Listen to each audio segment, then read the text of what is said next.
A Temple of Graves. I'm Rebecca Lieb. I'm Jason Horton. And this is Ghost Town.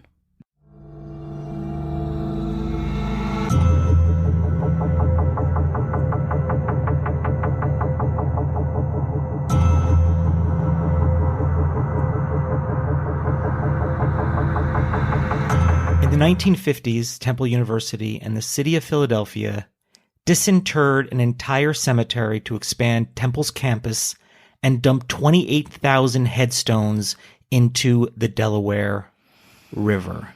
Wow. It's horrifying. I was just in Philadelphia for the week, and a little bit of an adopted city for me. Spent a lot of time there. I just had Philly on the brain. Philly on the brain. I love that. I love when you're there and you find a story, a case, a piece of information, and you're like, I'm here. I'm learning about this in this place. We don't often get that luxury, and that's a really exciting thing. And Philly's wild. My brother told me he had to stop and work, so I was just walking around. He's like, watch out if you lean up on any poles. They could spray animal fat on the poles because people climb up them. If the Phillies win or lose, you never know what's going to happen. So just kind of watch out for that. Wow. That's amazing. I've got to go visit. So it's a wild city, and this is sort of a wild story. And we talked about when I was in San Diego and I went to Old Town and the way they kind of just paved over. Yeah, we don't have a lot of respect for the dead. We did an episode 2 on Elysian Park, and that was also an old Jewish graveyard too. It's a lot of turnover in these different places just based on space and development, and it can lead to a lot of problems. In the 1950s, it was a time of rapid growth and progress, and also bore witness to a forgotten chapter in the history of Temple University in the city of Philadelphia. In an endeavor to expand the educational institution, an entire cemetery was disinterred, and echoes of this event still resonate today. The cemetery, once a sanctuary for the departed, became a focal point of controversy. Monument Cemetery in Philadelphia and its grounds held the memories and stories of generations going back to the 1800s. But its fate was sealed when Temple University set its sights on expansion. The graves and memories of loved ones were disrupted and their final resting place disturbed. Temple's ambition in Philadelphia's growth and its expansion was part of a larger narrative of progress in post-war America. Educational institutions were growing, and cities were expanding to accommodate the influx of students. However, in the pursuit of advancement, the sanctity of the cemetery was compromised. Thousands of graves were exhumed, and headstones, once symbols of remembrance, were discarded into the Delaware River. I like how they weren't even like, we're going to try to get these to the family. We're not going to store them. They just chucked them in a river. Or at least break them up. I don't know what that does to the ecology, but I guess like a lot of things, just throw it in the river. It just will wash away in the river. In a startling turn of events, the headstones, once marking the graves, found a new home in the depths of the Delaware River. Approximately 28,000 of these markers were discarded, lost to the currents, carrying with them the names and histories of those interred. This silent disposal became a tragic footnote in the city's development. Did you say 20,000? 28,000. 28,000 headstones in the bottom of the Delaware River. That is fucking wild. There's not a lot of city planning in the 1800s. Yeah. You don't know. And there's an understanding of this land could be better used for education, or probably there's money. They're like, hey, there's money to be made, money brought into the city, revenue brought into the city. That's not really happening. The cemetery industry isn't raking in the money like a brand new, and even now it's a larger university. It's really well regarded.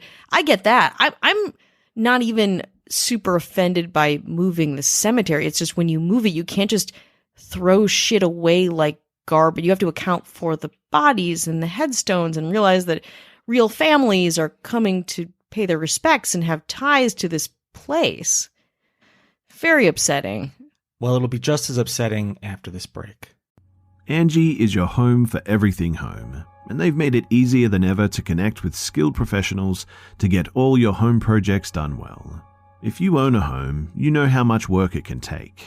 Whether it's everyday maintenance and repairs or making dream projects a reality, it can be hard just to know where to start. But now, all you need to do is Angie that and find a skilled local pro who will deliver the quality and expertise that you need. Angie has over 20 years of home service experience, and they've combined it with new tools to simplify the whole process. Bring them your project online or with the Angie app, answer a few questions, and Angie can handle the rest from start to finish, or help you compare quotes from multiple pros and connect instantly. Which means you can take care of just about any home project in just a few steps. Because when it comes to getting the most out of your own home, you can do this when you Angie that. Download the free Angie mobile app today or visit Angie.com. That's ANGI.com. Reckoning with the past decades later, the lost cemetery and the discarded headstones served as a reminder of the ethical dilemmas faced in the name of progress. The incident prompts questions about historical accountability, remembrance, and the importance of acknowledging past wrongs. Yeah, no shit. I wonder if there's some kind of project where they're trying to go into the river and get the headstones, which are probably like, all covered in like moss and algae now, or something to do with kind of rediscovering the people. And what is kind of a tragic reminder is some of the headstones sink. They're different sizes, they're different shapes. Sure. Nature does what it does, but there are some that still can be seen at the river's edge. God, at least you can see them. At least you're like, oh, here's this headstone. This is, someone could theoretically, who is looking for it, could go and find it. I mean, 28,000, and also, what does the water do? Erosion of the rocks and such. Ugh, it's really, there should be some kind of initiative. I can say that here from my stupid chair in Echo Park, and I'm sure, there's been a lot more discourse than I'm aware of around this matter, but it's just very sad. It just strikes me as really sad and frustrating. Especially, I don't think the irony is lost. It's Temple University. The sacred space that is not kept very sacred at all. But they got that food court in there, so. Oh my God.